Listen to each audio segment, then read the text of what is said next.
Dans cette vidéo, on va aborder les possibles rôles des traitements biologiques non pharmacologiques dans les traitements du TDAH. Donc on va parler de régime, de suppléments alimentaires, de probiotiques et on va voir quelles sont les preuves scientifiques qui soutiennent ce type d'intervention.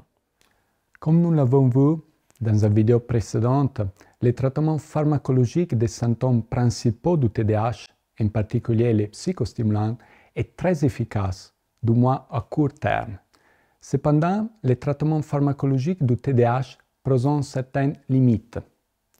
La normalisation est rare. L'efficacité à long terme reste incertaine. Les effets indésirables sur le sommeil, l'appétit et la croissance, bien que rarement graves et généralement gérables, sont fréquents. Et certains parents et même des cliniciens ont des réserves quant à l'utilisation des médicaments. C'est pourquoi on s'est beaucoup intéressé aux possibles traitements non pharmacologiques du TDAH, notamment aux traitements diététiques.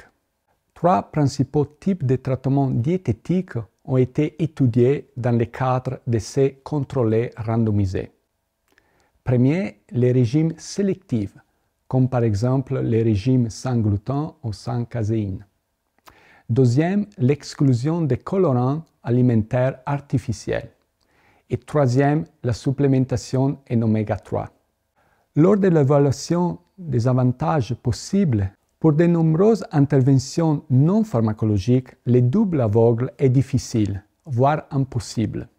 Certains chercheurs ont abordé ces questions en s'intéressant à l'évaluateur dit les plus proches et les plus aveugles.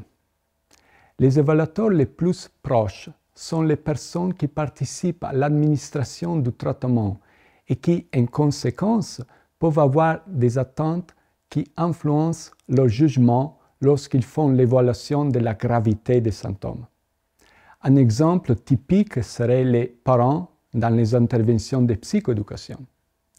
Les personnes les plus aveugles sont celles qui sont plus éloignées du cadre des interventions et donc probablement moins influencées par les biais des attentes.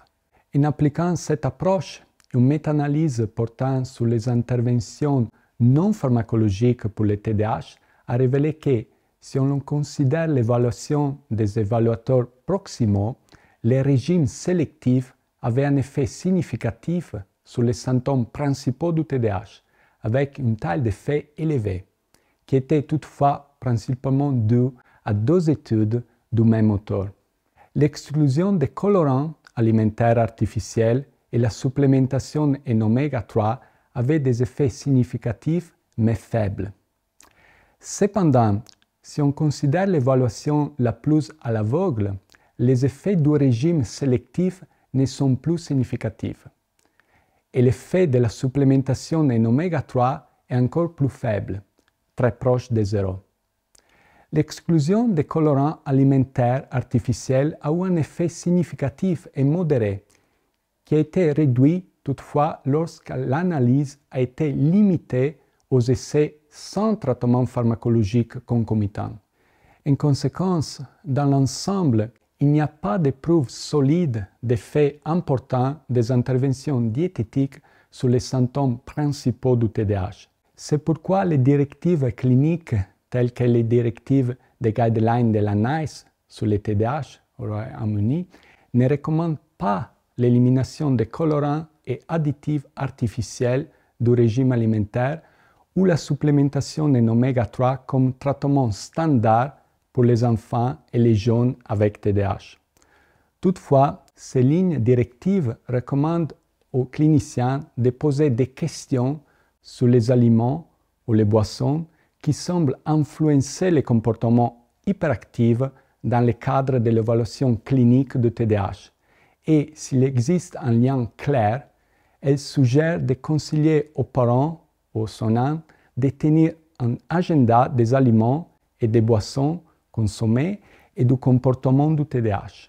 Si l'agenda confirme l'existence d'un lien entre certains aliments et boissons et les comportements, il convient de consulter un diététicien. Samuel vient de nous résumer ce que la prise de suppléments alimentaires ou encore certains régimes peut ou non apporter au traitement du TDAH. Mais quand on parle d'alimentation, on parle aussi du tube digestif, de digestion et d'un acteur majeur que sont l'ensemble des bactéries qui peuplent notre intestin. On parle du microbiote. Depuis une dizaine d'années, les techniques de génétique nous ont permis d'identifier quelles sont chez un individu les bactéries qui peuplent son intestin. Il y a un grand intérêt aujourd'hui pour l'étude de la relation entre la flore du tube digestif, le microbiote, l'effet que celui-ci peut avoir sur le système digestif et finalement l'impact de la composition du microbiote sur le développement et le fonctionnement du cerveau. En anglais, on parle du brain-gut axis. Les bactéries contenues dans le tube digestif peuvent influencer le cerveau de différentes façons.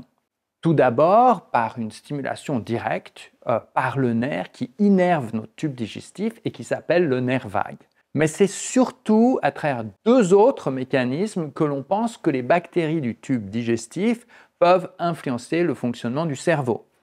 Le premier mécanisme est le changement de sécrétion par le tube digestif d'un certain nombre de neuropeptides.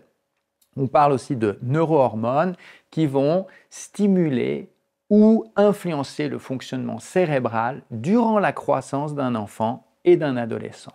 Le second mécanisme est une action inflammatoire des bactéries sur le tube digestif qui, à son tour, par la sécrétion de facteurs inflammatoires dans le sang par le tube digestif, va influencer la perméabilité de ce qu'on appelle la barrière entre le sang et le cerveau et avoir un effet pro-inflammatoire négatif durant le développement du cerveau. Bon, on peut dire que tout ça a l'air compliqué, mais s'appuie en fait sur quelques constatations simples.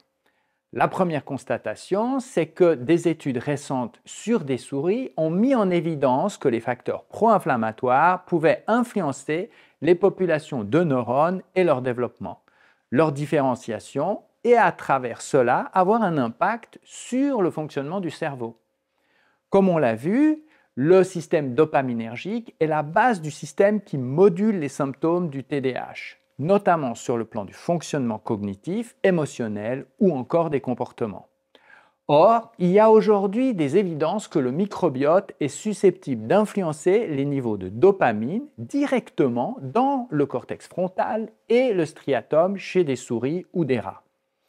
La deuxième constatation, c'est que des études du microbiote dans le tube digestif d'un grand nombre de personnes, avec de très larges échantillons de personnes, mettent en évidence que certaines populations de bactéries moins courantes ont été trouvées plus fréquemment dans le tube digestif de personnes avec un TDAH.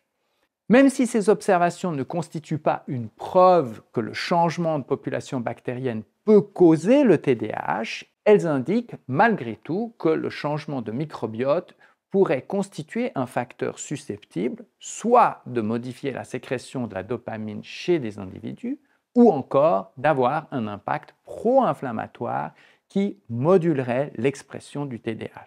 Ces constatations ont naturellement conduit des chercheurs à essayer de modifier, de toucher au microbiote.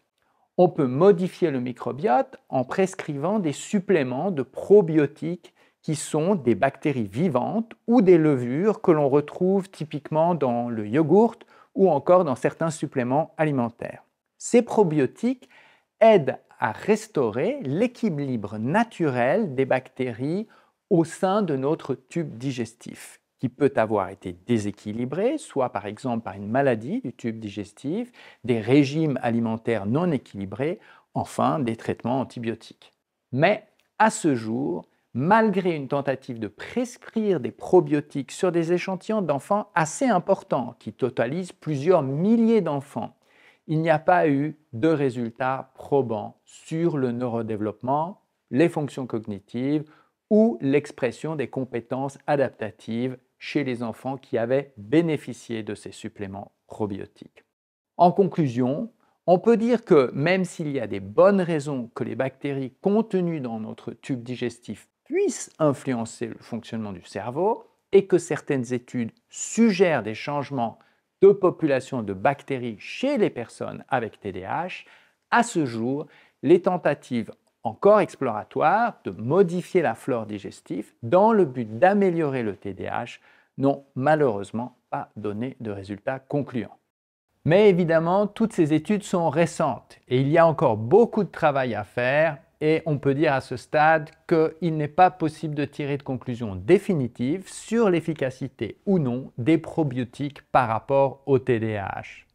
Et de la même façon, le rôle des régimes et des suppléments n'est pas supporté par les preuves scientifiques, donc on a besoin d'autres études pour évaluer leur efficacité et leur tolérance.